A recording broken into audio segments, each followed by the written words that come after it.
If only Governor Tobias had known what sacred truth lay buried beneath that land, perhaps Abuja would never have witnessed such a terrible confrontation. But that morning, as the sun rose over the capital city, Tobias sat in his black SUV, jaw clenched, fists tight. Before him stood a wall of armed soldiers, their faces hard as stone. Behind him, bulldozers roared like angry beasts, ready to tear down the gates of an estate everyone whispered about in fear. "Move these men out of my way," Tobias shouted at his security chief. His voice was sharp enough to cut iron. The cameras were rolling. News crews waited like vultures. This was supposed to be his greatest moment, the day he proved that no man, not even a retired general, was above the law. But the soldier at the gate did not move. Instead, he saluted stiffly and said words that made Tobias's blood boil. "So, this property is under the protection of General Ibrahim Danladi." The name hung in the air like thunder before rain. Tobias felt his chest tighten. Around him, his aides shifted nervously. Even the bulldozer drivers stopped their engines. Everyone in Abuja knew that name. General Ibrahim Danladi, a man who once commanded armies, a man whose word could move mountains or bury secrets forever. But Tobias was not a man who backed down. He had built his entire career on one promise: to clean up Abuja and end the reign of powerful men who stole public land. "I don't care who he is," Tobias said, stepping out of his vehicle. His shoes crunched on the gravel. Sweat dripped down his temples despite the cool morning air. "Tell your general that Governor Tobias answers to the people, not to soldiers." The officer's face remained blank, but something flickered in his eyes. Respect? Fear? Tobias couldn't tell. Behind him, his press secretary whispered urgently, "Sir, maybe we should wait." "Wait for what?" Tobias snapped. "Wait for them to laugh at me? No, I will see this general myself." Back in his office hours later, Tobias paced like a caged lion. His expensive glass table lay shattered on the floor, victim of his fury. His knuckles bled slightly, but he didn't care. How dare they embarrass him in front of the entire nation? The videos were already trending online. Governor Tobias stopped by soldiers. Governor Tobias backs down from Army General. The shame burned hotter than fire. His chief of staff, a thin man named Emeka, stood by the door, afraid to speak. Finally, he cleared his throat. "Sir, perhaps you should know something about General Danladi." "What?" Tobias barked, turning sharply. "He once ran the Defense Intelligence Unit. During the insurgency years. They say he knows things that could." "I don't care what he knows." Tobias slammed his fist on the wall. "This is about justice. That land has no proper documentation. It belongs to the government. It belongs to the people. And I will take it back." Emeka nodded slowly, but the fear in his eyes spoke louder than words. The next morning, Tobias did something no one expected. He drove straight to General Danladi's compound, a convoy of cameras following him like a parade. The compound was not what he imagined. No golden gates, no flashy fountains, just a simple house with a wide garden where an old man sat under a mango tree, reading a newspaper. General Ibrahim Danladi looked up slowly as Tobias approached. His face was weathered, his eyes calm but deep, like wells that had seen too much. "Governor Okudili," the general said quietly, folding his paper. "I wondered when you would come." Tobias stood tall, trying to hide the strange unease creeping into his chest. "General, I came to tell you face to face. That land you're protecting has no legal papers. It will be demolished." The old man smiled, but there was no joy in it, only sadness. He stood slowly, leaning on a cane, and walked closer until they were face to face. "You're digging into a grave you do not understand," the general whispered. Tobias blinked. "What?" But the general simply turned and walked away. By evening, the story exploded across every news channel in Nigeria. Minister challenges former general over Abuja land. Tobias versus Danladi, the battle for justice. Political analysts debated. Social media erupted. Some called Tobias a hero. Others called him reckless. But one thing was clear. The whole nation was watching. Tobias sat in his living room that night, watching the coverage with satisfaction. His wife, Amora, sat beside him, her face tight with worry. "Tobias, this man is dangerous," she whispered. "People fear him for a reason." "Fear is what keeps corruption alive," Tobias replied confidently. "I'm not afraid." But later that night, as he prepared for bed, his security chief called. "Sir, we have a problem." "What problem?" "Unknown vehicles have been following our team since this afternoon. We tried to track them, but they vanished." Tobias's confidence wavered just slightly. He hung up and stayed out the window into the darkness. Somewhere out there, someone was watching. The next morning, an old woman appeared at Tobias's office. She wore a faded wrapper and carried a small bag. The receptionist tried to stop her, but she pushed past, her voice trembling but firm. "I must see the governor. It is urgent." Security escorted her inside. Tobias looked up from his desk, annoyed. "Madam, what do you want?" The woman's eyes were wet with tears. "Sir, please, I beg you in the name of God, do not touch that land." Tobias frowned. "Why? Who sent you?" "Nobody sent me," she said, shaking. "But I know what lies beneath that soil. That land carries blood, sir. The blood of heroes. If you disturb it, you will disturb their spirits." Tobias leaned back, irritated. "Madam, I don't believe in spirits. This is about law and justice." The woman nodded sadly and turned to leave. But as she reached the door, she placed something on his desk. A small, rusted military badge. Before Tobias could ask questions, she was gone. He picked up the badge, turning it over in his hands. His secretary later searched everywhere for the woman, but nobody knew her name. It was as if she had never existed. 2 days later, as Tobias's convoy traveled to inspect another disputed site in Abuja, gunshots rang out. Tires screeched. His driver swerved violently, crashing into a ditch. Security agents swarmed the scene, guns drawn. But the attackers vanished as quickly as they appeared. Tobias sat in the back seat, hands shaking, ears ringing. He had never been shot at before, not once in all his years in politics. His security chief examined the scene afterward and found something chilling, a single bullet casing lying near the damaged vehicle. It bore an old military insignia, one linked to General Danlady's former unit. "Sir, this was a warning," the chief said grimly. Tobias's hands clenched. His heart pounded, but instead of retreating, anger flared inside him. "A warning. They think they can scare me? I will not be intimidated. Prepare the bulldozers. We move at dawn." That night, Amora begged him to stop. "Tobias, please. This is bigger than you think." "Nothing is bigger than the truth," he replied coldly. But deep down, fear was beginning to take root. Determined to find answers, Tobias went to the National Archives, demanding the full land file for the disputed estate. The officials there looked at him as if he had asked for the president's personal diary. They shuffled papers. They made phone calls. They stalled. Finally, the chief archivist, a gray-haired man with tired eyes, returned with a thin folder. "This is all we have, sir," he said nervously. Tobias grabbed the folder and flipped through it. But something was wrong. Pages were missing. Entire sections had been cut out cleanly, as if by a blade. "Where are the rest of the documents?" Tobias demanded. The archivist shifted uncomfortably. "Sir, this property is classified. Some files are restricted." "Restricted by whom?" "I cannot say, sir." Tobias slammed the folder on the desk. "You mean you will not say?" The archivist said nothing, but his silence spoke volumes. Someone powerful had deliberately erased the history of that land. And Tobias was beginning to realize he was not fighting a man. He was fighting a system. That night, Tobias received a strange message on his phone. "Meet me at the old government lodge. Midnight. Come alone. I have what you're looking for." The message had no name, no number, just coordinates.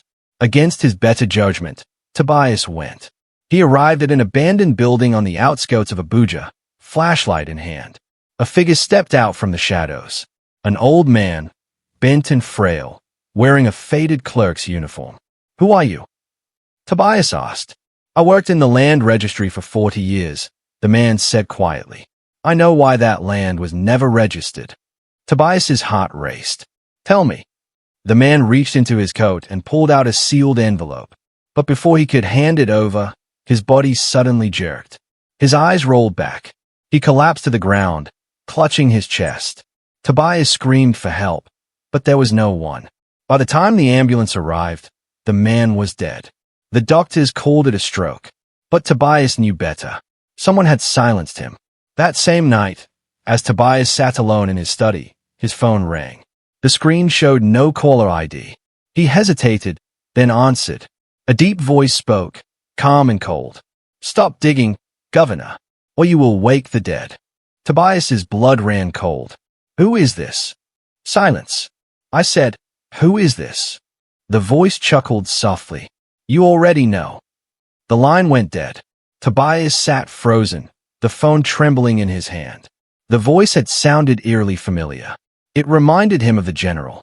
But how? He tried calling back, but the number didn't exist. He checked with his security team. They found nothing. No trace. No record. It was as if the call had come from nowhere, or from someone who knew how to disappear. That night, Tobias did not sleep.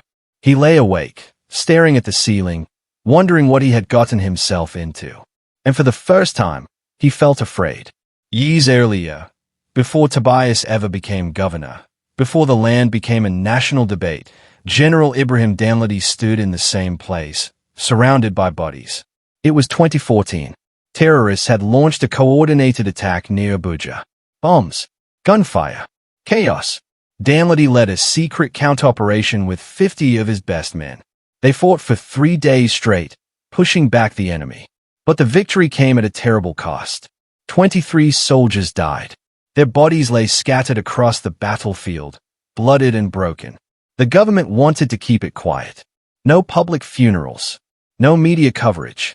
Too much scandal. Too much fear. So Danladi made a decision. He buried his men in secret, on a piece of land he owned, under the cover of night. He marked each grave himself, whispering prayers over them. He promised their families he would protect their memory. And for 10 years, he kept that promise. Until Tobias came knocking. Back in the present, Tobias was more determined than ever. "Tomorrow at dawn," he ordered. "Bulldozers ready. Media ready. We take that land back." His team scrambled to prepare. But that night, as his driver parked the governor's car in the garage, he noticed something strange. A white envelope tucked under the windshield wiper. He picked it up carefully. The envelope was marked in bold red letters. Classified. Do not destroy. The driver's hand shook as he brought it to Tobias. Tobias tore it open, and what he saw made his breath stop. Inside were old military maps, casualty lists, and a single aerial photograph. The photo showed the disputed estate from above. And beneath the surface, marked clearly in faded ink, were rows of graves. Tobias whispered, "What is this?" Outside his window, a shadow moved quickly across the lawn. But when security checked, no one was there. Tobias spread the documents across his desk, his mind racing. The casualty list bore names, dates, ranks, soldiers, 23 of them, all marked as killed in action, classified mission. His hands trembled as he studied the map. The graves were arranged in neat rows, directly beneath the estate General Danladi had been protecting. Everything began to make sense. The blockade, the warnings, the mysterious disappearances. This was not about corruption. This was about memory, about honor, about men who died in silence. Tobias slumped into his chair, his head spinning. But before he could process it all, his phone buzzed. A text message. No name. "Now you know. Will you still destroy them?" Tobias stayed at the screen, his throat tight. He didn't reply. He couldn't. Outside, the wind howled, rattling the windows like restless spirits demanding to be heard. The next morning, Tobias tried to find the clerk who had sent him the envelope. He sent investigators to the old government lodge. But they found nothing. No body. No records. Even the man's name, which Tobias vaguely remembered seeing on a registry list, had vanished. It was as if he had never existed. Security footage from the area? Erased. Hospital records? Gone. The ambulance company claimed they never received a call that night. Tobias felt like he was losing his mind. How could a man simply disappear from existence? His chief of staff, Emeka, spoke carefully. So, whoever is behind this has serious power. They are erasing evidence in real time. Tobias rubbed his temples. But why? If the land is a burial site, why not just tell me? Why all this secrecy? Emeka hesitated. Maybe because, officially, those soldiers were never supposed to die. Maybe their mission was never supposed to exist. Tobias sat in silence. He was beginning to realize he wasn't just fighting one man. He was fighting the entire system. By evening, the media had turned against him. Headlines screamed, "Governor Tobias attacks military heroes." Ukudili, anti-military or anti-corruption. Opinion polls showed his popularity dropping fast. People who once praised him now called him reckless. His phone rang constantly, reporters demanding statements. His political allies distanced themselves, fearing association. Even his own party leaders sent warnings. "Drop this fight, Tobias. You're destroying your career." That night, Amora sat beside him on their bed, tears in her eyes. "Tobias, please. This isn't worth your life. We have children. We have a future. Let this go." Tobias looked at her, exhausted. "If I let this go, what does that make me? A coward? A hypocrite?" "It makes you alive," she whispered. He turned away, jaw clenched. But deep down, doubt was creeping in. Was he fighting for justice? Or was he fighting for pride? The next day, something unexpected happened. A government official arrived at Tobias's office with a thick folder of documents. "So, we found the original land papers. Everything is legal. The estate belongs to General Damlady. Fully documented. No fraud." Tobias's heart leaped. Finally, proof. He called a press conference immediately, standing before cameras with renewed confidence. "Ladies and gentlemen, I have been vindicated. The land in question is legally owned. I was misled by false information. I apologize for any confusion." The media exploded with questions. But before Tobias could leave the stage, the door at the back of the hall opened. General Ibrahim Damlady walked in slowly, leaning on his cane. The room fell silent. The old man approached the podium, his eyes locked on Tobias. "Governor," the general said quietly, "those papers you're holding, they were forged by the same people who killed your father." Tobias froze. The room spun. What did you say?" Tobias stumbled backward, gripping the podium for support. His father? The cameras kept rolling, but he no longer saw them. His mind raced back to his childhood. His father, a soldier, had died when Tobias was only 12. They said it was a training accident, a quiet funeral. No honors, no ceremony, just a closed casket and whispered condolences. But now, General Damlady stood before him, eyes full of pain and truth. "Your father, Lieutenant Okwudili, was one of my men," the general said. "He died defending this nation in a mission that officially never happened. And he is buried on that land you want to destroy." Tobias's knees buckled. He collapsed onto a chair, the room spinning. Reporters shouted questions, but the noise was distant, muffled. His father, a hero, buried in silence. Amora rushed to his side, but he couldn't speak, couldn't breathe. The general turned and walked out, leaving Tobias alone with the unbearable weight of the truth. That night, Tobias could not stay home. He drove to the disputed estate alone, carrying a flashlight and a small shovel. The guards recognized him and stepped aside without a word. The land was quiet, eerie under the moonlight. Tobias walked to the spot marked on the map. His hands shook as he began to dig. The soil was hard, packed down by years of rain and silence. But after several minutes, his shovel hit something metal. He dropped to his knees, brushing away dirt with his bare hands. And there, glinting in the flashlight's beam, was a military dog tag. Tobias picked it up, wiping it clean. His heart stopped. Engraved on the tag was a name, Lieutenant Okwudili, E.C. His father. Tobias collapsed onto the ground, clutching the tag to his chest, sobbing like a child. "Papa," he whispered. "Papa, I didn't know." Footsteps approached from behind. Tobias looked up, tears streaming down his face.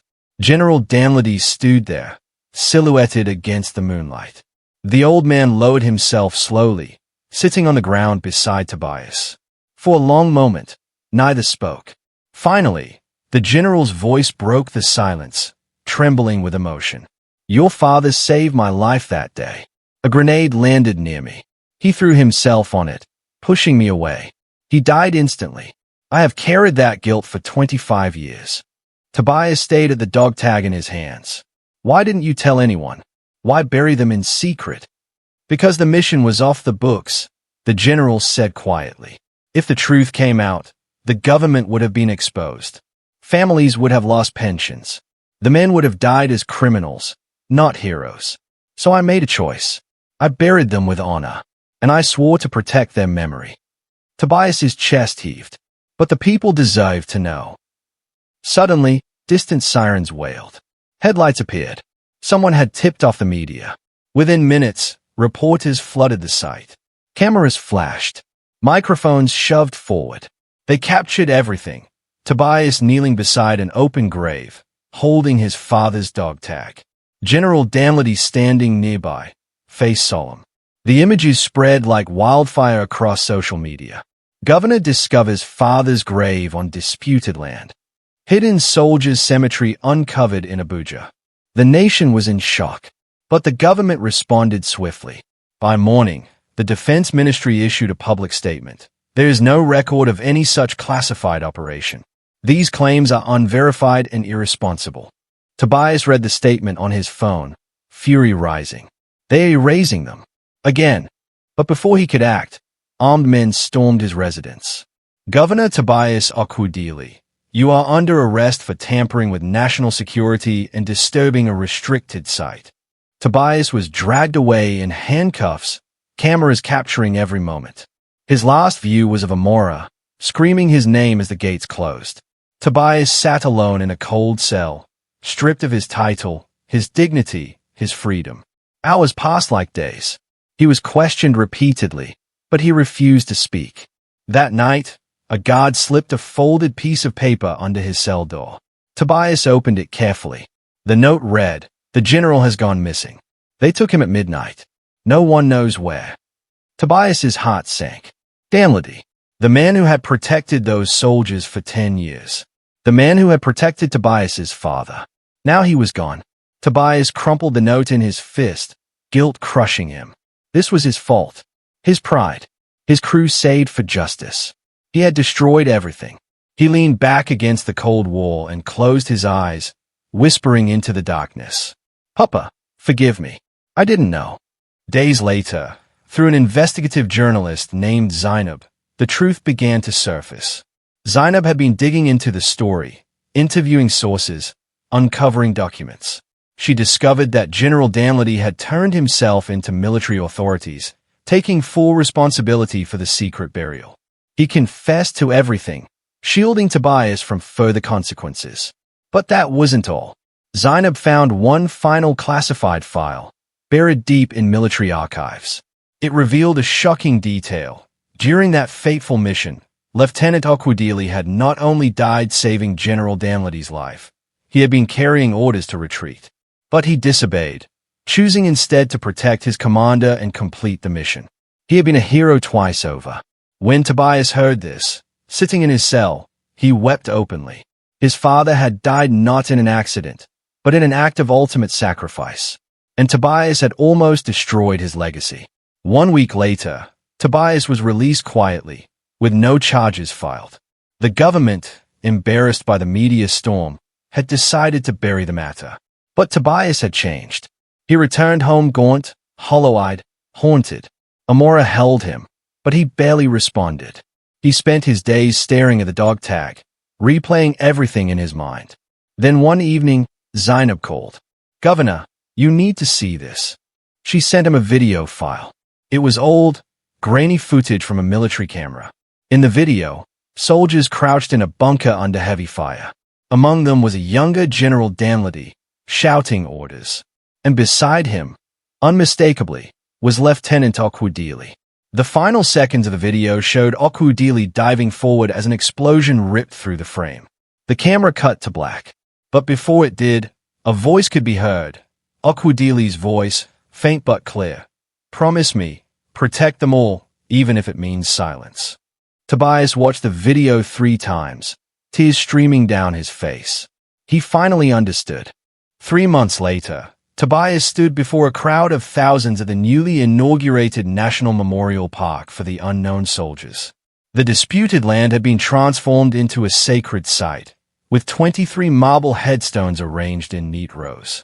Each bore a name, a rank, and the words, "Died defending the nation."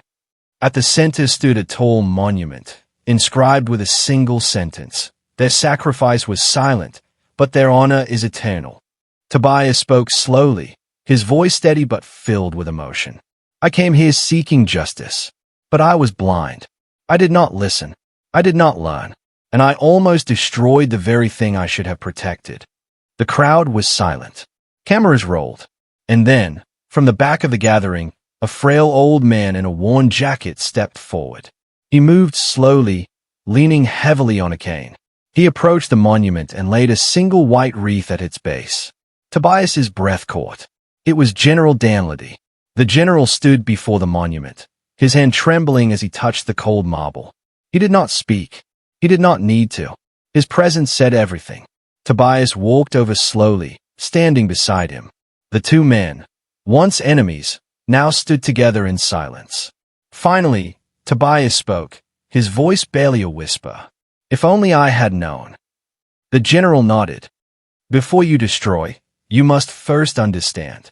Before you lead, you must first listen. Tobias closed his eyes, letting the words sink deep into his soul. The crowd began to disperse, but he remained, staring at his father's name carved into stone. The wind carried the sound of a distant bugle playing the final salute. And as the sun set over Abuja, Tobias whispered one last prayer, not for forgiveness, but for remembrance. Because some truths are buried not to be forgotten, but to be protected. And some silences speak louder than any words ever could. The story ends as it began, with a lesson. Before you lead, learn to listen. The end.